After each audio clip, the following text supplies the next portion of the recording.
El impacto del nominalismo. Quizá la popularidad del llamado nominalismo de fines de la Edad Media sea la mejor indicación del proceso de disolución por el que atravesaba la síntesis medieval. La unidad impotente de la Edad Media, en su punto culminante, solo pudo tener lugar bajo la premisa de que hay una unidad última que une todas las cosas y que tal unidad puede de algún modo descubrirse o verse desde la perspectiva humana. Los universales eran reales. Estaba ahí como un dato aún más claro y cierto que la propia existencia personal. Se les podía conocer con mayor certeza y permanencia que los seres individuales. A partir de estos universales, todo el universo era una jerarquía lógica que se reflejaba en las jerarquías eclesiásticas y civil. Esta fue la premisa bajo la cual se desarrollaron los primeros siglos del medievo, premisa más neoplatónica que cristiana en sus orígenes, pero ya a fines del siglo XIII se podía ver que en este modo de entender la realidad se hacía cada vez menos definible.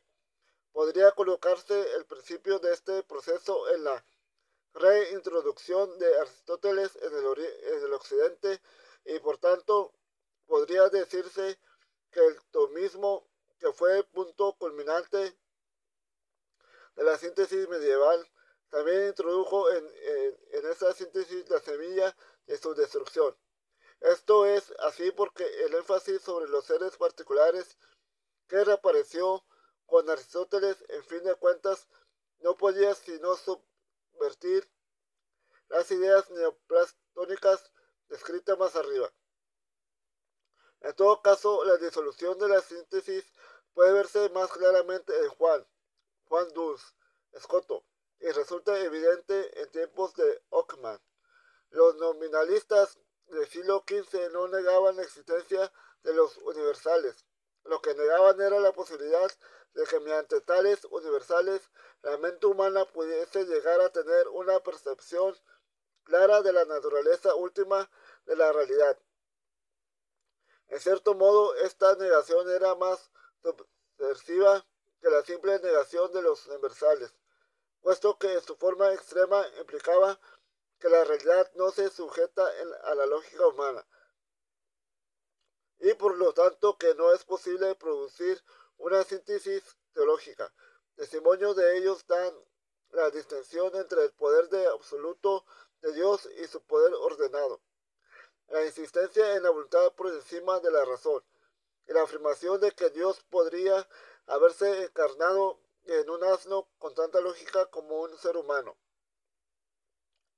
Por lo tanto, el nominalismo amenazaba a la síntesis medieval en formas menos obvias, pero más profundas que en su apoyo del movimiento conciliar. El nominalismo destruiría las premisas sobre las que la síntesis misma había sido construida, pero al tiempo que destruía los cimientos de la síntesis medieval, el nominalismo no ofrecía una alternativa viable. Aunque muchos de sus principales proponentes tenían profundas convicciones religiosas, ya no les resultaba posible unir la piedad y la teología sistemática con la facilidad con que lo habían hecho sus precursores 2 o 3 siglos antes. Esto no quiere decir que tuvieran el propósito de destruir la teología medieval, ni que rechazaran la ortodoxia católica. Por el contrario, eran cuestiones que todavía no habían sido declaradas dogmas de la Iglesia. Lo que hicieron fue sencillamente declarar que varias de las bases de la síntesis medieval ya no podían defenderse y tratar entonces de construir un nuevo sistema de teología sobre nuevas bases.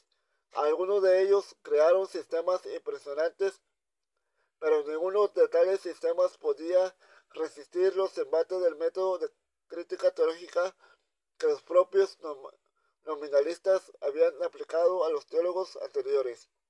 En consecuencia, el debate teológico se hizo cada vez más complejo y se envolvió cada vez más en sutiles distinción de lógicas.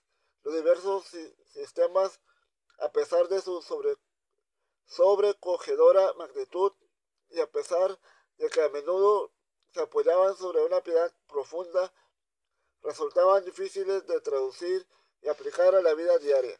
Por lo tanto, surgió una desconfianza hacia los teólogos que no había sido tan marcada en los siglos anteriores. Esta desconfianza encontró su más clara expresión en la obra de Erasmo y de los demás humanistas.